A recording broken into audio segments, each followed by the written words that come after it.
Hello, good morning. Welcome. Thank you guys so much for being here. My name is Felicia Lowe from SweetGeorgia and also the School of SweetGeorgia. Hopefully you guys can hear me okay and see me okay. And hopefully you can't hear the lawnmower or the electric lawnmower that's going on across the street from here.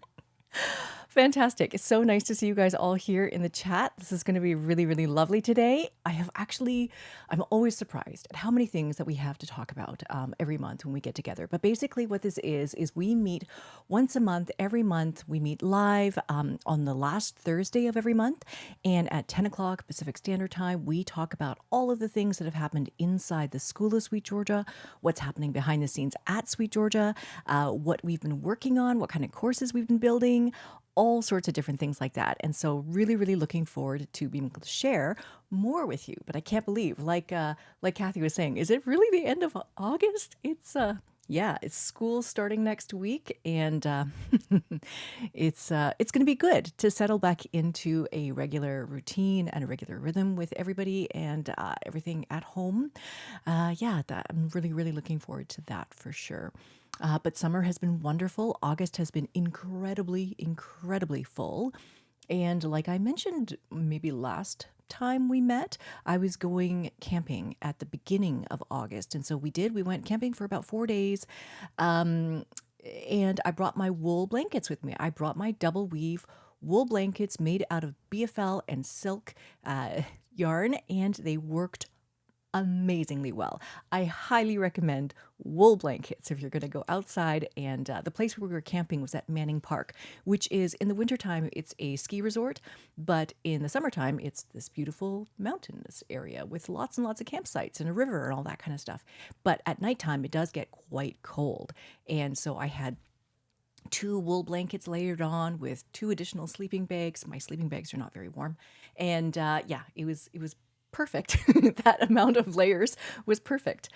So that's what I was doing. That's what I've been doing in August. And we've been working on the house. We've been doing a lot of work around here, and just really excited to get back into September and fall and all sorts of things like that. And I'm seeing lots and lots of comments in the chat, and I'm going to be happy to answer some of these things in here as soon as I can. So let's share what we are going to talk about and work on today. So let's go to this. Yay. Okay, fantastic. So I have here, can I see this? Yes. Okay. Fantastic. So I have here, this is basically what we go through and we talk about every month. And we talk about sort of what's been top of mind, what's been happening in and around SweetGeorgia and the School of SweetGeorgia. We talk about what's happening in the community, some latest updates about courses and things like that. And we also have our Q&A. We have a couple of questions this month. And as well, the biggest part is the share your wins section. So basically talking about all the things that you have made in the school and shared in the community. So really excited about all of that. Fantastic. All right. So what has been top of mind? We are, again, looking forward to September. We are preparing for Knit City in September. And so we'll talk a little bit about that as well. But, if you know, inside the SOS forums, we have some amazing moderators at the school. So Vicky and Robin have both been helping to moderate the community forums for years now. And they will both be here at the same time in Vancouver for Knit City. And so we're looking forward to all of that as well. We're also immediately after Knit City, we are going to be filming a brand new cable knitting course with Linda Marvang, who is a knitwear designer. And she has designed patterns for us in the past, but she's coming to teach at Knit City. And then she's going to stay for a few days extra. And we are going to film together at the studio. So we're looking forward to that as well. But let me share a few snapshots about what has been going on inside and behind the scenes at the school. Right now, I'm in the midst of finishing the circular sock knitting machine class. And so the round 2 of our video edits went out yesterday.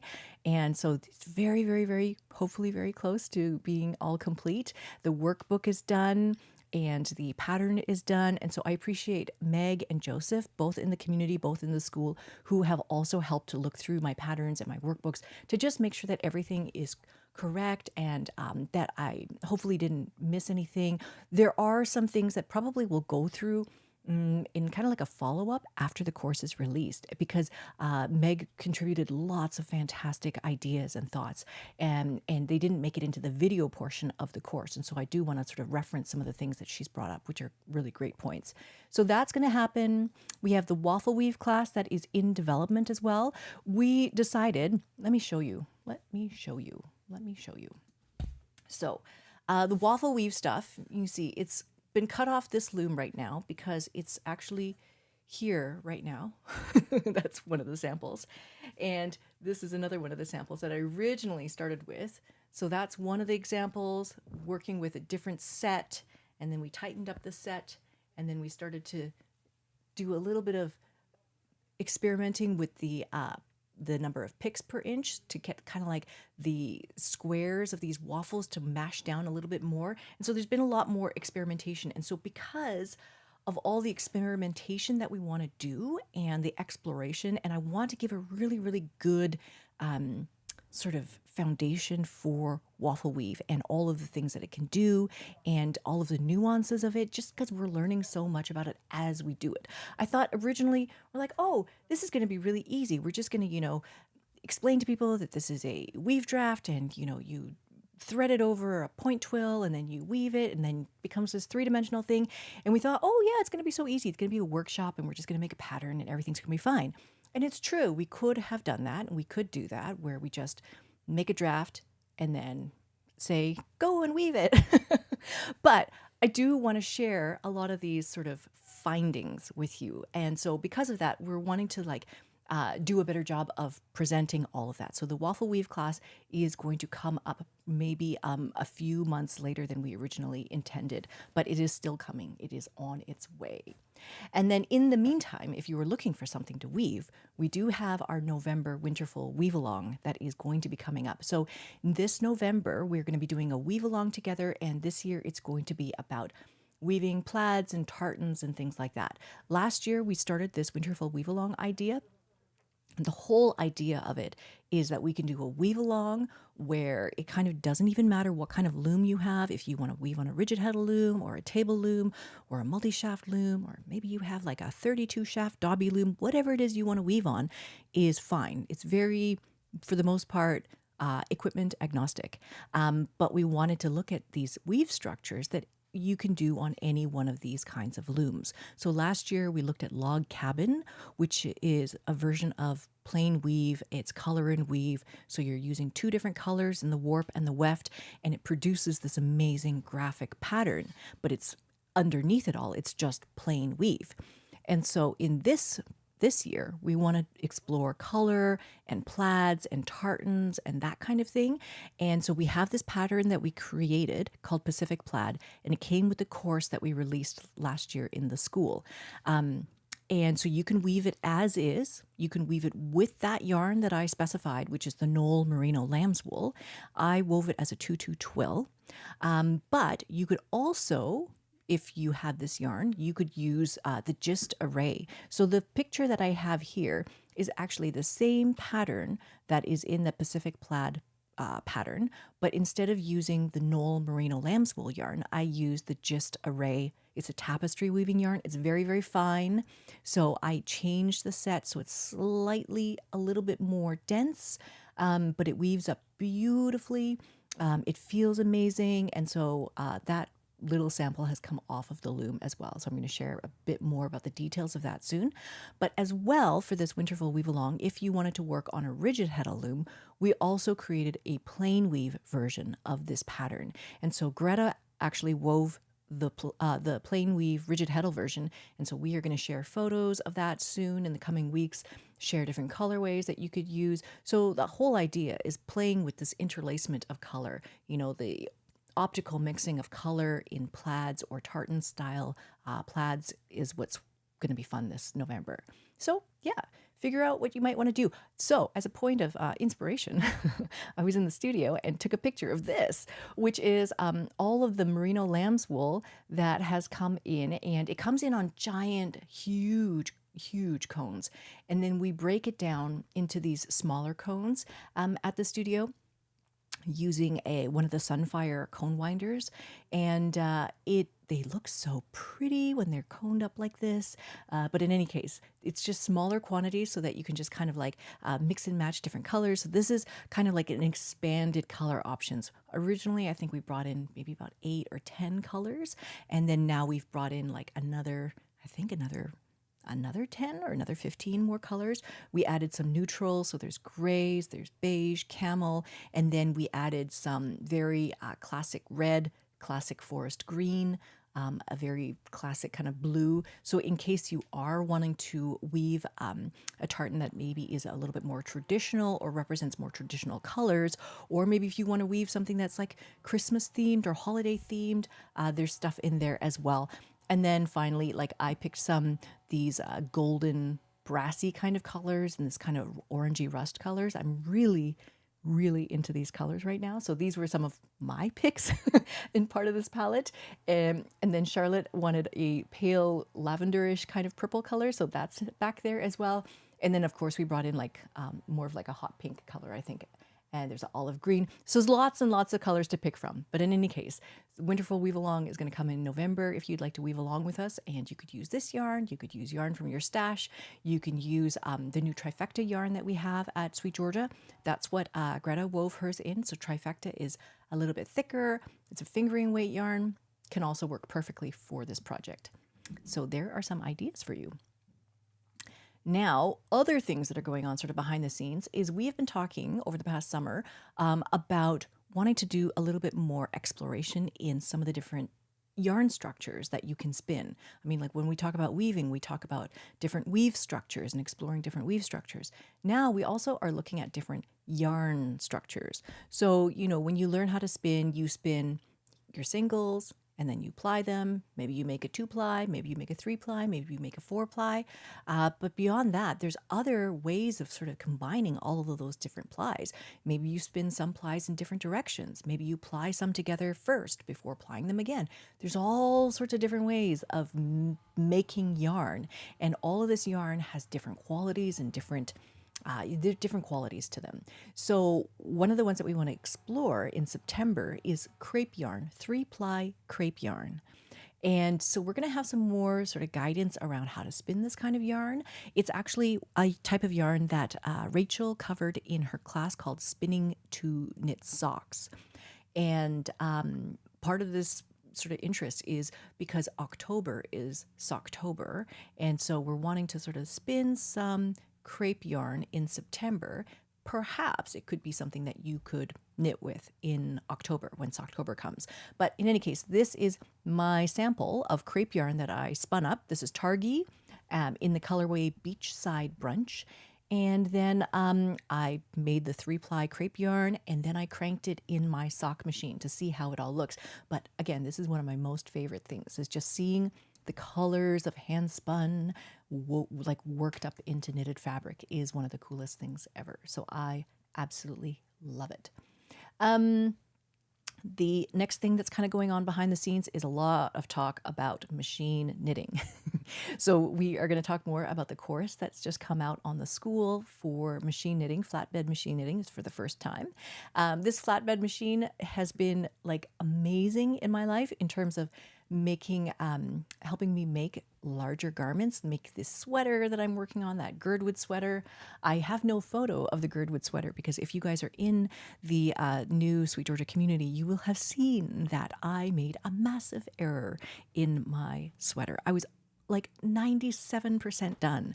And then I realized that I used the wrong color of Silk Mist, this silky mohair kind of yarn. I used the wrong color. I used this color, which is Sage, and I meant to use this color, which is called Fresh Air. And the difference in the two colors is quite a lot. It's quite significant. And so now I have to rip back about half of a sleeve and rework that with manual color work before I can show you. But in any case, that is happening behind the scenes. And then if you saw, I think I also posted this in the community as well. I just reset my loom for croak brag. So croak brag weaving is something that we covered in one of the school courses a couple of years ago. I love it. And so you can see this is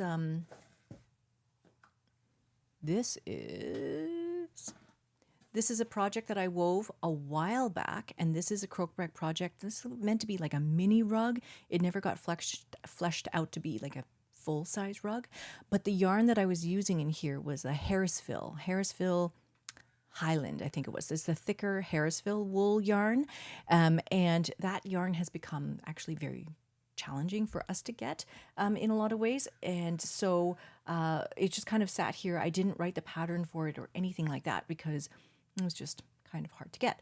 But in any case, I heard from Christine at Gist Yarns that they have come out with a new yarn called Dwella. So let me show you that one. So there's my loom all set up for croak brag. And this is the new yarn that Gist has called Dwella. It's a rug yarn, and it would be perfect for something like croak brag. It would be perfect for any kind of rug weaving. I know that Rebecca Mezov has been using it for tapestry weaving, like a thicker tapestry weaving as well. But I'm super, super excited about it. So they sent me a big box of yarn here that is all different colors. They're absolutely gorgeous. I love these like tubes of yarn here because they feel very retro. So this is all the Gist Dwella yarn. There's no winding that's required. You just use it straight out of the tube. I'm so excited about this. And so the goal is that I've actually rewritten the pattern for this, and I'm going to weave the sample in that new Dwella yarn. So yes, Lauren, it's Dwella. And we are hopefully going to be able to have a sample of this on one of the looms that we're going to bring to Knit City. So hopefully you'll be able to see what we're working on. You'll be able to see how croak brag works. But in any case, we're going to have this pattern and hopefully get this relaunched and available using this particular yarn. Very, very excited about that. And then, yeah, we want to kind of like do a bit of a dive back into the croak brag weaving because it was so fun. And every project that I've seen that's come out on the community has been like just really, really successful with all of the croak brag. So I'm really, really looking forward to all of that.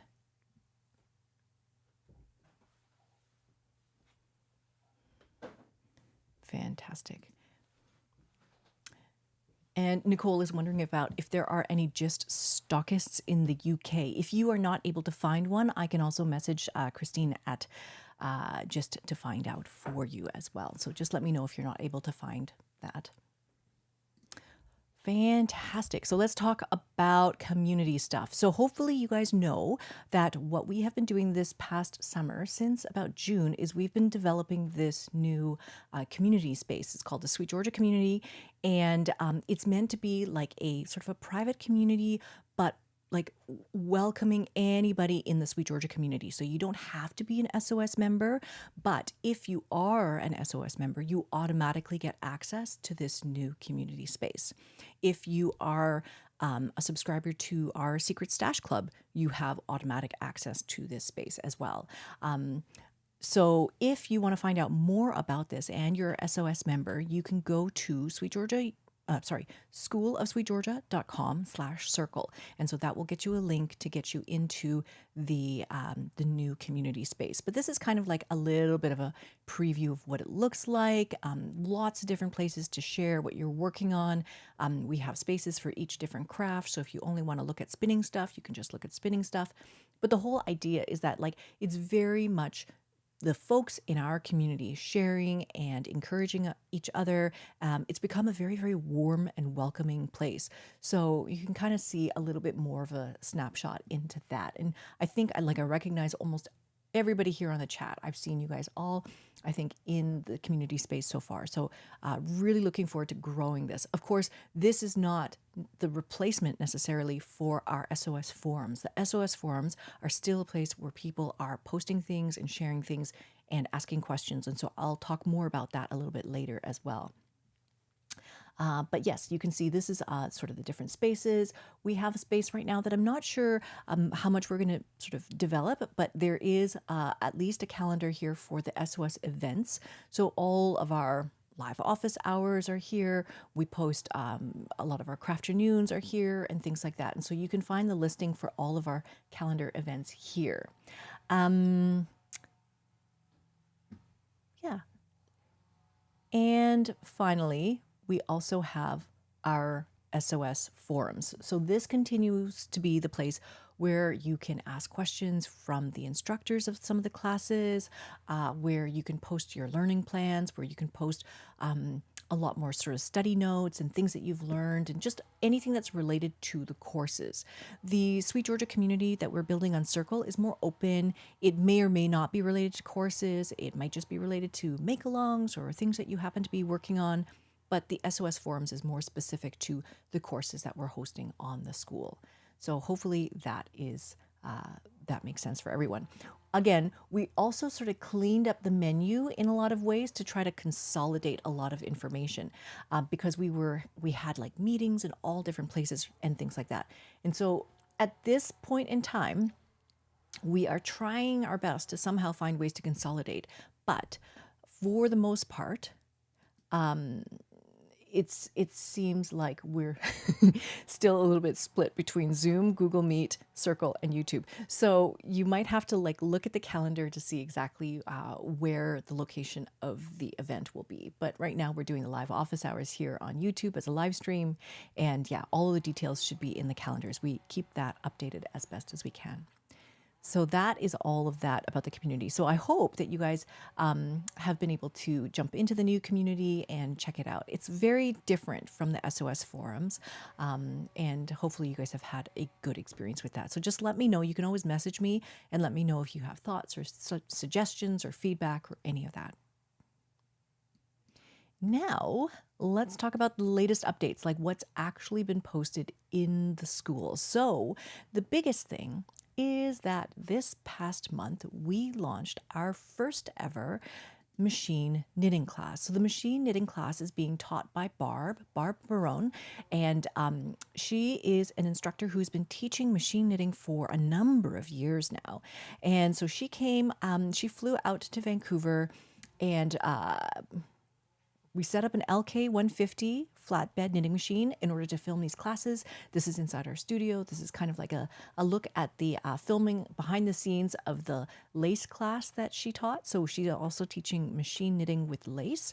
And so that is one of the things that we were working on. But this first class is called Machine Knitting Basics. And so you can even see in her little profile photo that we have of Barb here, she is wearing one of these ponchos that is the easy folded poncho. It's a pattern by Church Mouse Yarns, and it's one of the things that you can make on the LK150 so easily. I think you can make one within an hour or so. I've made two so far. I'll show you another one that she's made in a minute here. But this is the machine that we're working on. And it is the LK150. It's made by Silver Reed. It is one that is still manufactured, so you can get it brand new. We have a number of them at the studio right now as well that we can ship out right away. But this whole idea is that this particular machine is a plastic flatbed machine. It's meant to be super approachable, super easy to work with. It works perfectly with our knitting yarns, like the DK weight, worsted weight, sport weight, fingering weight. Like it just works perfectly. And so over the years, if you've sort of followed my machine knitting kind of rabbit hole, I managed to somehow attract into my universe 7 knitting machines. I don't even know how it was possible, but people just knew that I was working with knitting machines, and then knitting machines started to arrive at my house. And but I have since, just for this particular year, decided to consolidate to just focusing on this one machine and really getting to know this one machine, becoming really familiar with it, and it is great. So I'm knitting the Girdwood sweater, like I mentioned on that, and it has I'm making color work on it. I'm doing manual color work with this machine. It can do everything. So you see here we have Barb is teaching how to do decreases, how to do increases on the machine. So all of the things that generally you should be able to do with hand knitting, you should be able to do with this machine as well. So we go over things like, making ribbing, increasing stitches, decreasing stitches, making yarn overs, casting on, binding off. All of the things can be done on a machine. And it has been a godsend for me personally, just to be able to knit without necessarily doing hand knitting, which is like hurting my hands right now. So there's that. And then also that you can make pieces very, very, very quickly. And so these are some of the samples of the projects that have come out of this class. One of them is the bias scarf, and it's got these little lacy eyelets in it as, for sort of a decorative effect. And I believe that is just one skein of Cash Luxe Fine. So it's one skein of fingering weight yarn. You could use sock yarn, you could use yarn from your stash, and you could whip this up very, very, very quickly. There's also another one here that is all silk mist yarn, and so it's light and it's airy and delicate and fluffy. And then of course there is the one that was the bias shawl, which has one strand of trifecta with one strand of silk mist, and the two held together are absolutely amazing and drapey and soft and fluffy and just wonderful, because you get to enjoy the knitted fabric so quickly. And so using some of the techniques that I learned from Barb in this class, I managed to knit a couple of, actually like 3 shawls for my family back in Taiwan, and gifted it to them earlier this year. But I think that there was, I don't know, I think I calculated something like 25,000 stitches I knit in a matter of 2 hours or something like that. It was crazy. Like I could have never done that by hand. And so that was wonderful for that. Now, normally I save all of the share your wins for the end of our session, but I just wanted to share one project.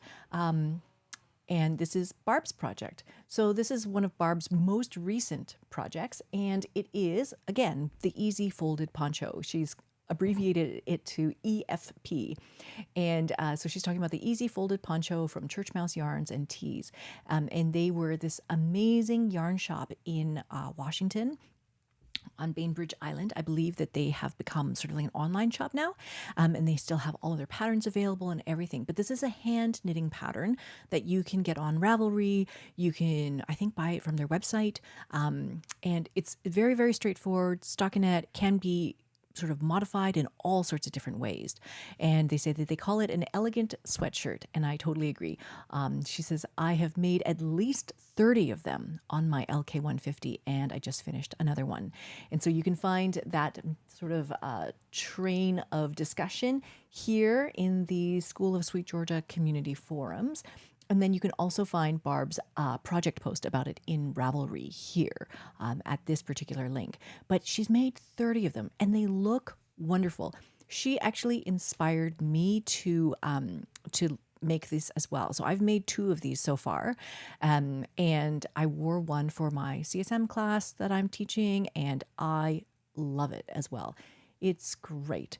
And so she said, you just simply follow the hand knitting pattern. You have to determine the number of stitches to cast on, the number of rows to knit based on your gauge swatch. So you knit a gauge swatch, you figure out what your gauge is, and then you do some math to like figure out what your cast on number is going to be and how many rows you're going to knit based on that. And then this is her latest one. So she said she used 3 strands of lace weight cashmere alpaca blended yarns held together. Sounds amazing. So really, really excited about that. So that is the machine knitting class on the SOS. So I encourage you guys to check that out if you have not yet. I've talked before about this, about how, really wanting to convince people that machine knitting is an amazing, amazing way to use yarn, to use it quickly, and to be able to experiment with lots of different ideas that you have for garment construction, for project construction, and all sorts of things like that. So I think it is a great way to sort of expand how you work with yarn. And yes, you are knitting, you're forming stitches in a different way that you might on a machine, by hand. But yeah, you're just learning how to make the same knitted stitches in different ways.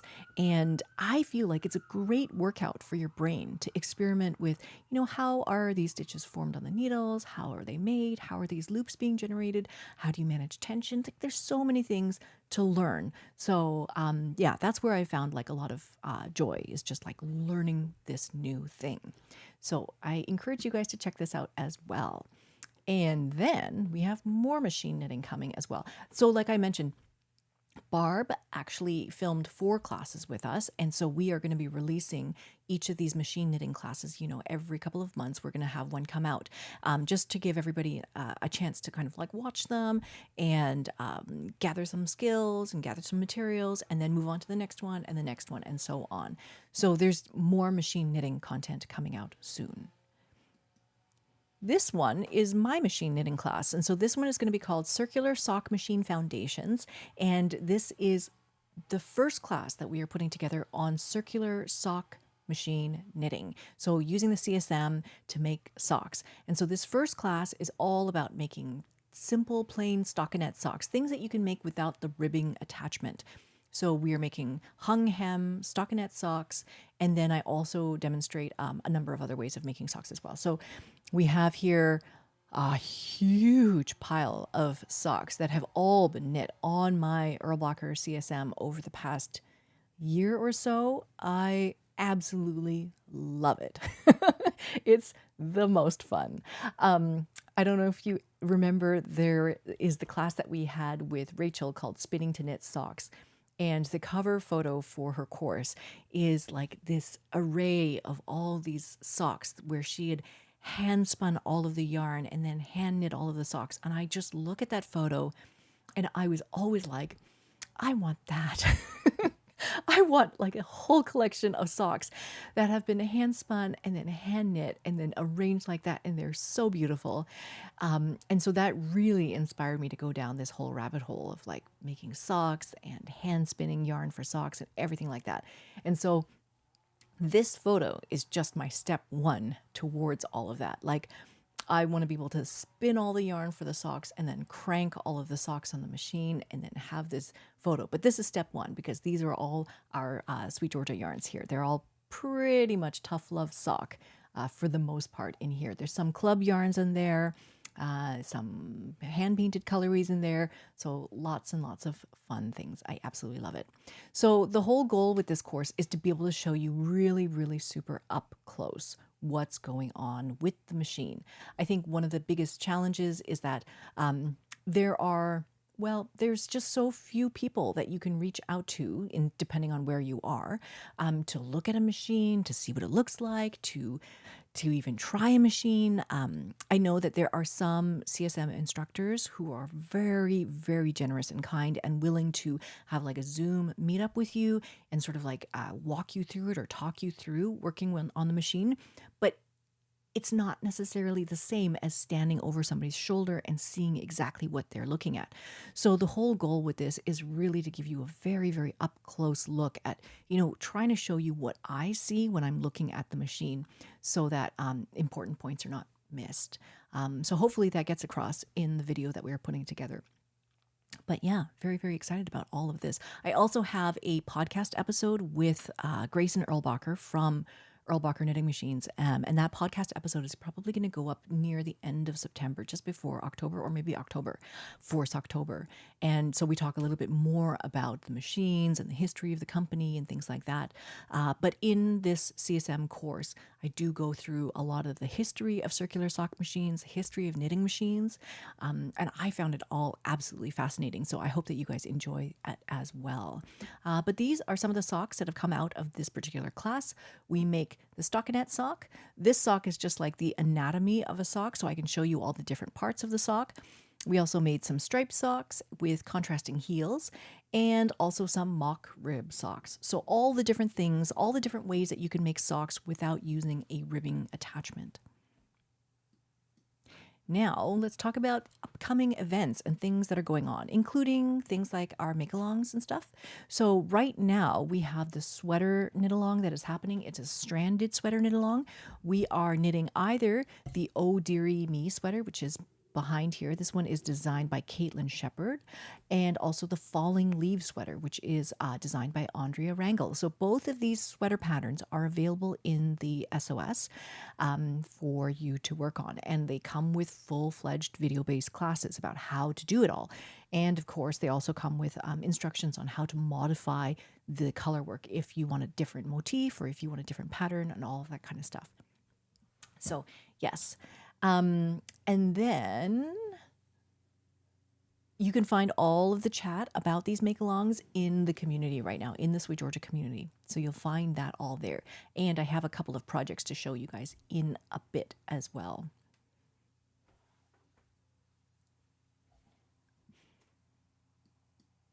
And then, like I mentioned, September is going to be about spinning 3-ply crepe yarn or bubble crepe yarn. So there's a photo here. This is an up-close photo of some yarn that Linda spun. Linda in our SOS community actually inspired us to go down this rabbit hole of exploring 3-ply crepe yarn because she was experimenting with it, and then we were thinking, oh, this would be a fun thing to try as well. So that is a photo of her crepe yarn. And so you can see it is a 3-ply, and it's basically a 2-ply yarn that has been plied again with a single in order to produce this 3-ply yarn. And they kind of like one wraps around the 2-ply, and it's really, really cool. So that's a photo of my crepe yarn that's been knit up, but we are going to do a little bit more exploration into all of this. And I want to show you how spongy and elastic this yarn is. It's actually really, really cool. So we're going to do that in September. It's actually in just a few days. And if you need any fiber, we do have a coupon, obviously, for all of the SOS members. You guys get a discount off of the spinning fiber in the shop. So you can find that in the school. You'll find the discount code in the school. And then we're talking about all the spinning on Circle. You can post it on social media and all of that kind of stuff. And so looking forward to seeing how you guys explore 3-ply crepe yarn. Right now, I'm actually finished spinning a sample. I took basically 100-gram braid. I divided it in half, and 50 grams of it has become 3-ply crepe yarn, and then 50 grams has become 3-ply traditional plied yarn. And so I'm going to crank sock with each one of these 50-gram skeins and then see how they wear, see how they feel, see how different they are. So that's one of the experiments that I'm working on sort of behind the scenes, and hope to share more with you guys soon. Then October, like we said, October is October, and then we would be doing some sort of a celebration of knitting socks. And so if you guys are interested in knitting socks on a CSM, I'd be excited to hear about how that all goes. If you're knitting socks by hand, we have many courses on how to knit socks, either from the top down or from the bottom up, all of that kind of stuff on hand knitting with needles for sure. So that is all there for you as well. And like we mentioned, Knit City is coming. We are going to be hosting our giant 40 by 10 booth. And then we also have a lounge that we are hosting. And inside the lounge, what we do is we do yarn demos and fiber demos. We're bringing the Daedalus Starling e-spinner, and we're doing demos with the e-spinner. We're doing demos with the LK150 flatbed knitting machine. We're bringing demos and doing demos with the CSM. We're hoping to bring demos of the croak brag weaving if we can get that if we can get the loom warped in time. And so we're going to be doing a lot of different fiber arts demos throughout that lounge. And then on the Sunday at 11 a.m., we're hoping to have an SOS meetup. So if you've ever wanted to sort of meet, hopefully Robin or Vicky or Greta or me or anybody else, Charlotte, anybody at the studio, we will all be sort of there hovering around, and looking forward to meeting you there as well at the SOS meetup. And of course, if you have something that you've made out of Sweet Georgia or you've knit in Sweet Georgia, I would love for you to bring it. And then we're going to take some photos as well in the lounge and the booth. So very, very much looking forward to that weekend. It's September 26th to 28th in Vancouver, if you are able to make it. Now, other things that are happening in September, like I mentioned, we have our Knit City Vancouver in blue here. And then we also have these community led crafternoon meetups. So Sunday and Wednesday, we have these community led crafternoon meetups. Those happen on Zoom. And so those are basically, there's a Zoom link where you can open this link at any time and people can gather and you guys can work together and chat and all of that kind of stuff. But there may or may not be one of us from the Sweet Georgia team on that call. So that's kind of what it means to be community led. And then the Mondays are crafternoons with Robin. So 10 a.m. Monday, September 1st, Monday, September 15th, Robin hosts a crafternoon as well. And then on Fridays, there's the quiet co-working session. So that is a moment where everybody sort of comes onto Zoom, but then mutes themselves so that they can work together and sort of like working quietly for an hour. And then once the hour is off, then you can unmute yourself and then chat about what you've worked on. What did you make? Some folks get on a few minutes earlier, like 5 or 10 minutes earlier, just to chat a little bit before they go on mute. So it's totally up to you, but that is a time for that quiet co-working session. And then we have in green here a couple of these weaving sort of study kind of sessions where we can do a more of a deep dive into the specific topics that we want to cover. So we do a weaving meeting on Monday evenings, and then we also have a fiber prep meeting on Monday evenings. And so Greta hosts the fiber prep meeting and spinning meeting, and they talk about everything from, blending boards and carding and making bats and how drafting methods and all sorts of different things there.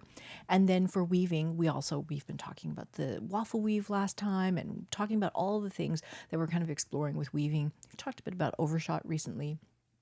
Now, just to share with you, the weaving meetings are going to be hosted by sort of both Robin and myself. I've actually set it so that it's hosted by Robin, so Robin can open the meeting from now on.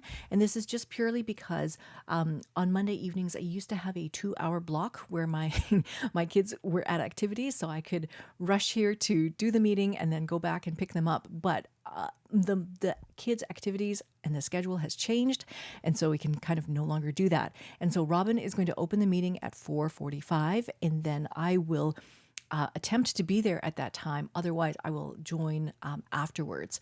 And so it will run for about an hour, and so we can just kind of jump in and share the things that we've been working on. Now, you can see that this is the link from the new Sweet Georgia community. And so if you want to jump into this meeting, there's a link here to go to join a virtual event. And this will take you to the page where it will give you right now a Google Meet link to join the actual call.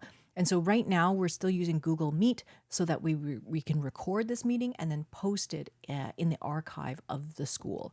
So that's kind of where that's at right now. And so we're hoping that as we move forward with using Circle a little bit more and a little bit more, we're going to maybe do more events on Circle. So the one that's going to be coming up, this multi-craftual meetup on the Monday evening in September, we're hoping to do that one on Circle. We've been doing like a number of little tests throughout the past couple of months on Circle, hosting live events through Circle.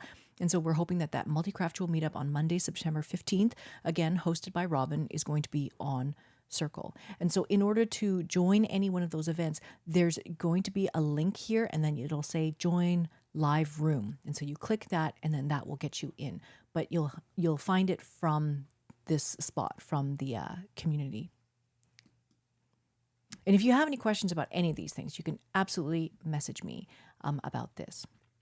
So now we're going to shift gears a little bit and talk about some Q&A that has come up. So the first one I wanted to share is actually by Louise Groff. Louise posted her first ever spinning. She posted her first ever bobbin of spun yarn on this topic for spinning from scratch.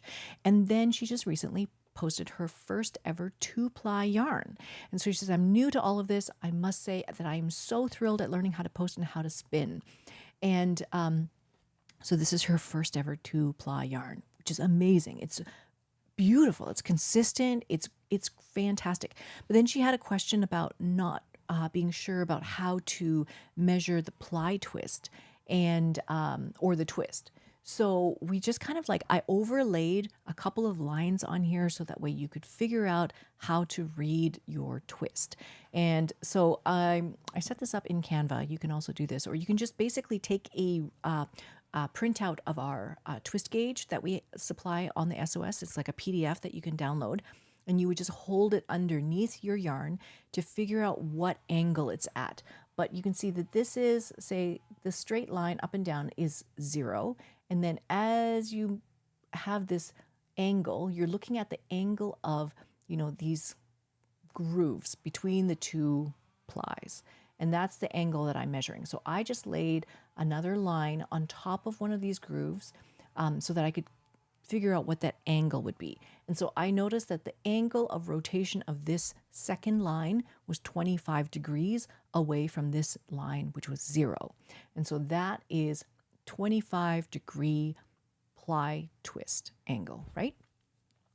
And, again, saying that this is a S twist because the line that is this way, the line that's matching your twist, is the same as the line in the middle of the S versus Z, which is going the other direction. So if you had plied your yarn in the other direction, then it would be a Z ply twist. This is a S ply twist.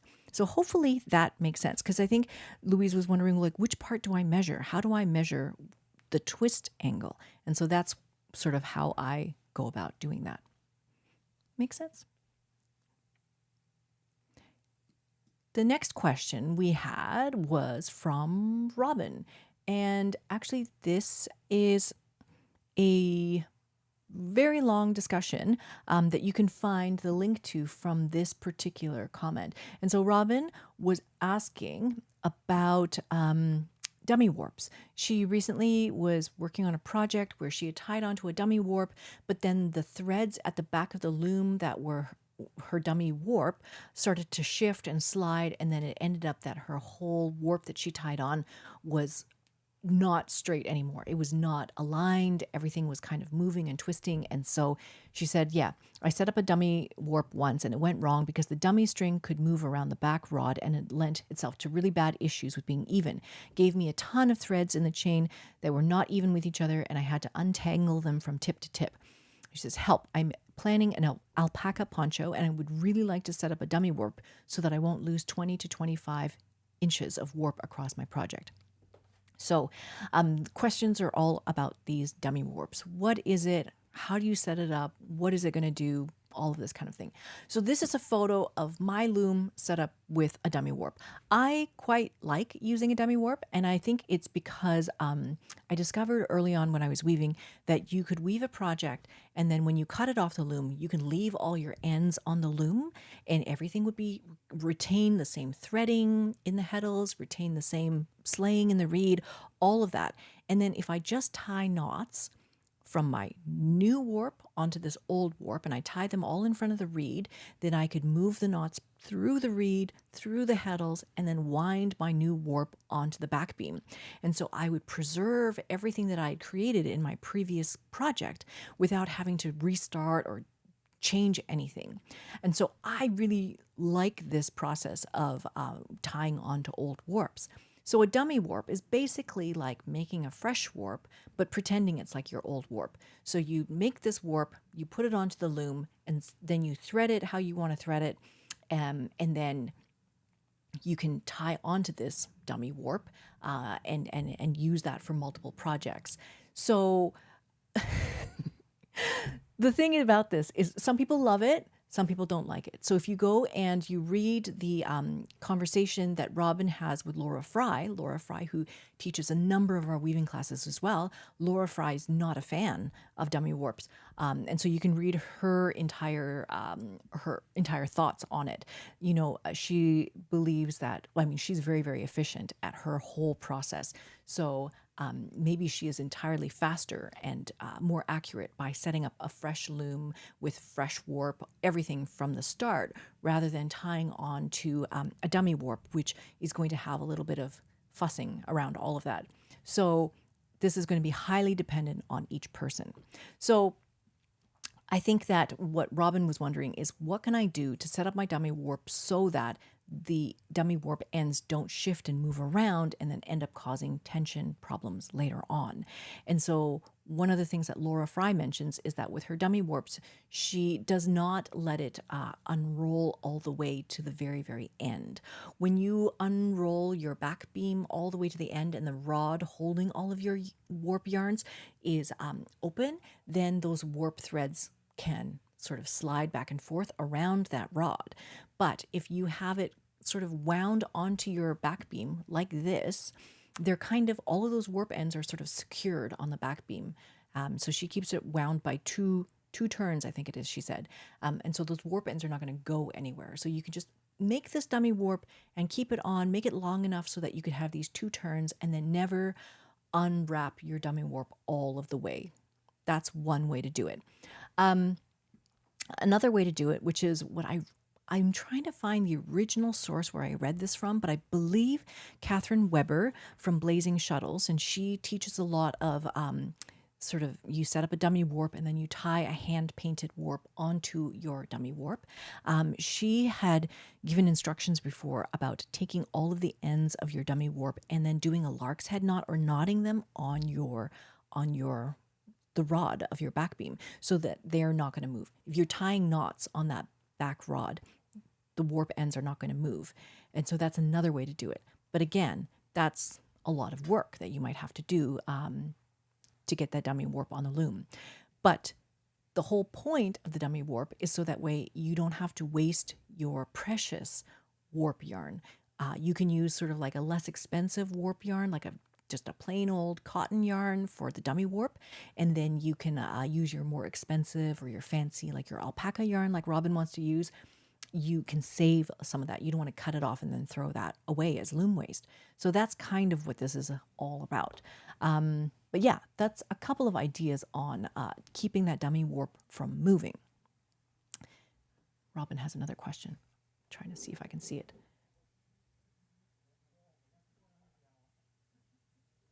Fantastic. So Robin got some good help from Laura Fry on how to set up her loom for multiple projects. Robin has a lot of weaving projects. She's doing a lot of weaving.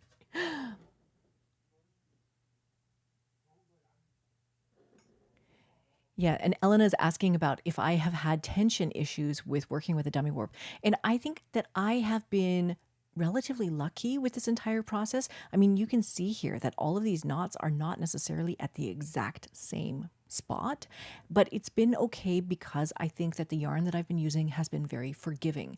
I'm mostly weaving with wool yarn. It mostly has a little bit of stretch. And so like when it's wet finished and everything, it just kind of like evens out in the wash. Isn't that what they say? It just kind of like, it washes out. But you know, contrasted with maybe Laura Fry weaves a lot of cotton. The projects that I've seen there's been a lot of cotton or a lot of linen and things like that, which do not have the same sort of give or elasticity. And so then tension issues would sort of be more significant in that particular case. So that would be very, very important as well. And then in terms of like knots slipping out, I have not had that problem with knots unknotting because I do an overhand knot. I take the 2 ends, hold them together, do an overhand knot rather than trying to tie a square knot. The square knots that I've seen might slip, but an overhand knot never slips. So that's never been an issue for me. Another question about dummy warps is being able to hold multiple strands together at the same time before, like while you're winding the warp. And yes, you can definitely wind a warp with multiple strands in your hand. What I would be sure of, though, is making sure that your rattle, or if you're going to rough slay a reed, that's going to accommodate the bundle of yarn that you have in your hand. So if you do something like hold 5 ends together and then you're trying to put 2 ends in a dent of a reed, you're going to get a tangle. Each bundle of 5, 2 are going to go this way and 2 are going to go a different way. They're going to twist around each other in this bundle of 5, and it's going to be like a nightmare. It's going to be so messy. But if you hold a bundle of 5 together and then you put, say, all 5 together through a dent of your reed and you're rough slaying it that way, and then later on you go and you thread properly and all that kind of stuff, that is going to be fine. It's just don't take your bundle of 5 and then try to split it 3 ways or 2 ways or something like that. That will be really, really messy. So if, say, you're doing 1 2 1 2 1 2 pattern, so you have like 6 threads, I wouldn't hold 6 threads together and then try to rough slay this or slay this exact thing front to back, because that will definitely tangle. I hope that makes sense. Good. All right, so now we have just a couple of projects that I wanted to share. That these projects have been shared inside the SOS forums and also in the community. And so I wanted to share some of these amazing things that people have been working on. So this first one is from Kira. Kira is a new member of our school. She's a new weaver, new spinner. She's a longtime knitter and crocheter and recently picked up Tunisian crochet as well. And she said that she has received a fair amount of equipment this year, including a horizontal warping mill, some boat shuttles, a shuttle winder, a lazy Kate, and quickly accumulating handspun and weaving yarn, in addition to knitting and crocheting yarn that she's had already. And so she has lots and lots of big goals for this year. The goals for September 2025 to June 2026, she has listed on this this post here, the learning plan. And it was fantastic because her learning plan is very, very in-depth, but I think that what I'm most impressed by is she's asking herself questions about, like, what am I sort of nervous about? What am I scared of? What am I feel like I need to improve on? Where could I improve my skills here or there or wherever? And so, in knitting or in spinning, under all these different categories, she's thinking, like, what can I do to improve this? What can I do to improve that? And so she's listed it all out. It's fantastic. And it was just a great reminder that using the SOS forums to keep track of your learning plans and then to come back to it, after a month or after a couple months and say, what did I say that I was going to do? And have I actually done the thing that I thought I was going to do? And have I made improvement on the thing that I was thinking about? All of that kind of stuff. It's a great place to keep track of all of that. And so the picture here is actually some towels that she wove using the gradient towels pattern that we have on the SOS. And so it uses sort of like this fade in the warp ends, the colors of the warp ends, but then she's applied a number of different techniques to it. So she wove one that was plain weave, but with a Fibonacci stripe sequence. She wove some twill ones to see what the texture was going to be like there. And then she also did some that are clasped weft, which is a pattern. It was a technique that was showed by Amanda Wood in one of the rigid heddle courses, but you can also do it on a floor loom as well. So she's experimented with a number of different techniques here, which is really great to use the same warp, try lots of different things. But yeah, I thought that this was a great reminder that you can just write down, record what you'd like to learn, where you'd like to improve, and then go back and reflect on that as time goes on. So thank you so much for sharing that with us, Kira.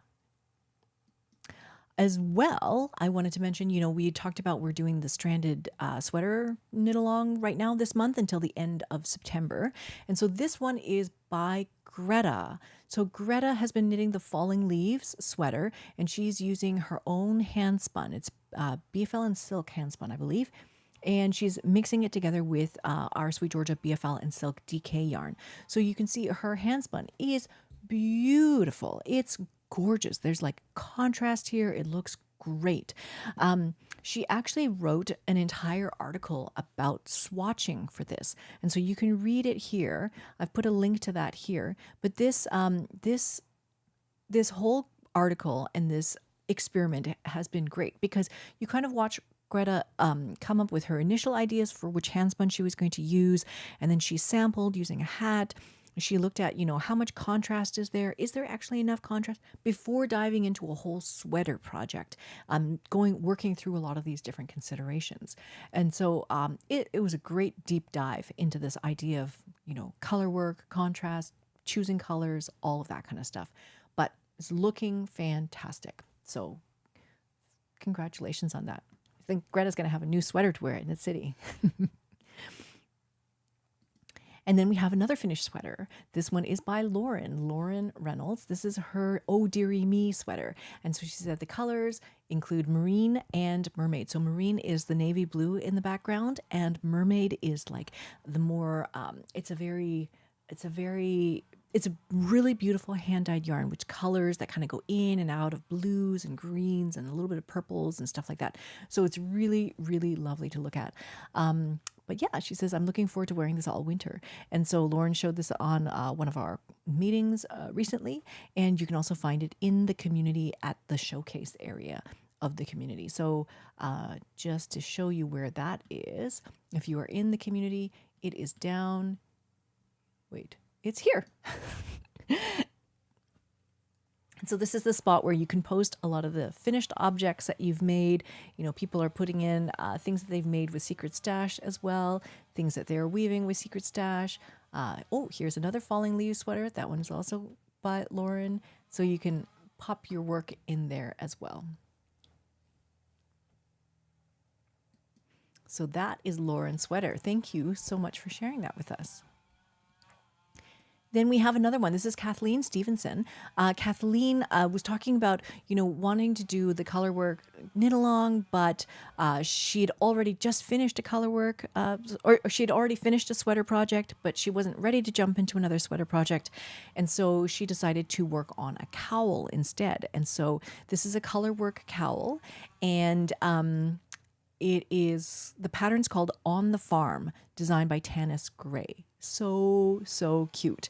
And you can see the rows and rows of sheep. And she used this yarn called Haynes Creek Heathers.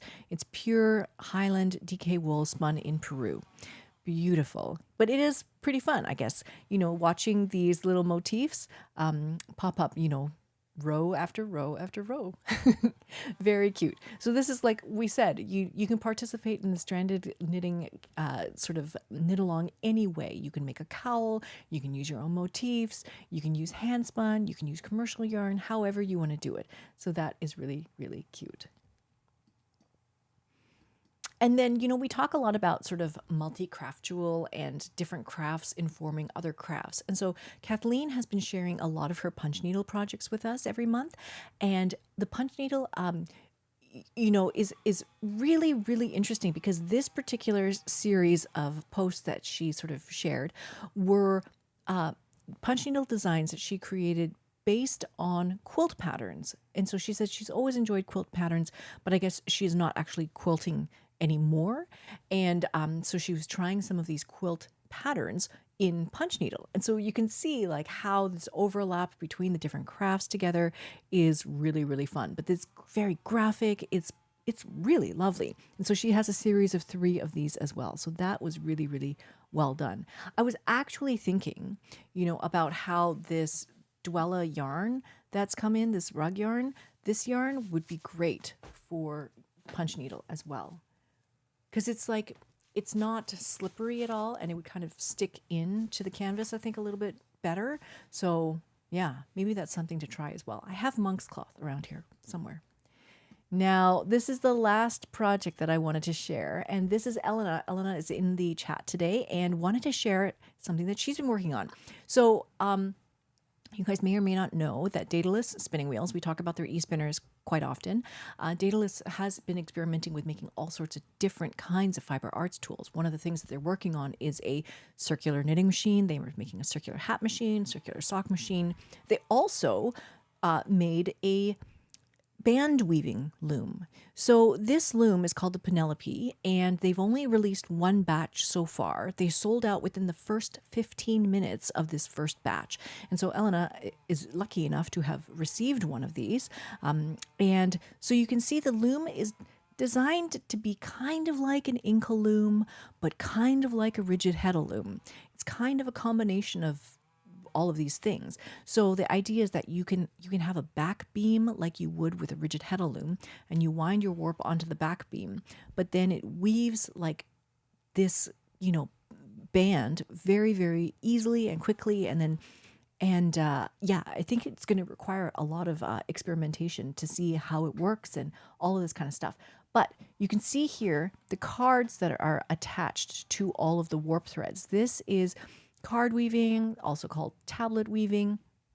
Very, very interesting technique. And so by threading your warp threads through the cards and then turning the cards forward or backwards, you can create almost like a multi-shaft pattern on your band loom or on your inkle loom. And so Elena is very, she's experimenting with all this right now and creating these very, very interesting patterns. They look amazing. And so she said that she warped up 5 to 7 feet of yarn, but ended up with 2 to 3 feet of finished band. I think because there was some tangling or something like that was going on, but just experimenting a lot with this right now. This is all very, very interesting. Yes, I actually just had a podcast interview with Andrew Bryson, who has taught inkle weaving here in the Lower Mainland.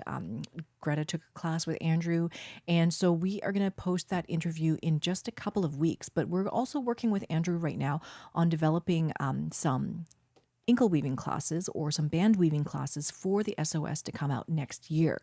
And so we are going to do more of an exploration into a lot of these topics. So last summer there was there was a lot of interest in inkle weaving, and so many of you guys sort of went down that rabbit hole of exploring inkle weaving, and so we want to actually go down that path with you as well. So we want to look at inkle weaving, card weaving, and see how this all works, how to create different patterns, this whole technique. I think it's going to be really, really interesting. So the Penelope is like one innovation on this kind of loom. So yeah, this is something that we're definitely going to look into a little bit more next year. And then if you're interested, please let me know what you would like to know about inkle weaving. What would you like to learn? What would you like to make? I think all of these kinds of things will definitely inform how we put this information together for next year. But that's kind of what we have on our plate, what we're looking at.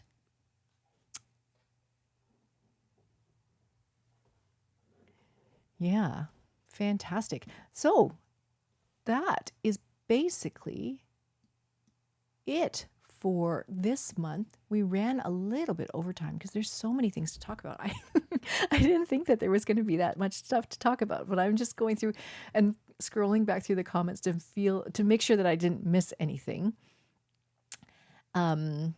And yes, we have been cleaning up the website a little bit, but we are going to continue to clean up the website a little bit more, Nicole, so that we can kind of streamline things, especially where the events are hosted and located, because yes, there are a lot of different places where we're posting things right now. And I think that, yes, keeping things to just fewer places is easier for everybody. But yeah, hopefully you are in the new community and you can find out like the reminders from there as well.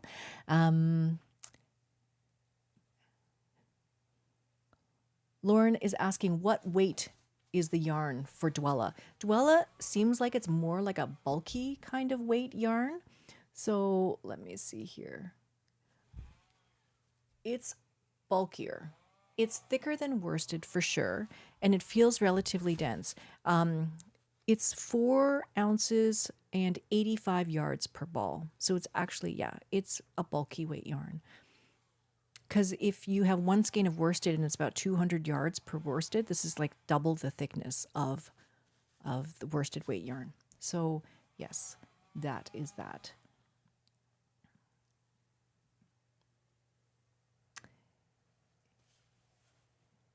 And Juliet is saying, I really need to retire so I can play with my studio more. My knitting machines are anxiously awaiting for me. Yes, absolutely. I feel the same way. Wonderful. Thank you guys so much for being here today. I look forward to seeing you guys at the end of September. It's going to be a little bit crazy at the end of September. I hope to see you guys at Knit City. If you are in Vancouver and around that area, it would be great to meet you in person. And I look forward to seeing you guys inside the community if I don't. Or, let's see. Fantastic. Thank you guys so much for being here. I will see you guys next month. All right. Bye for now.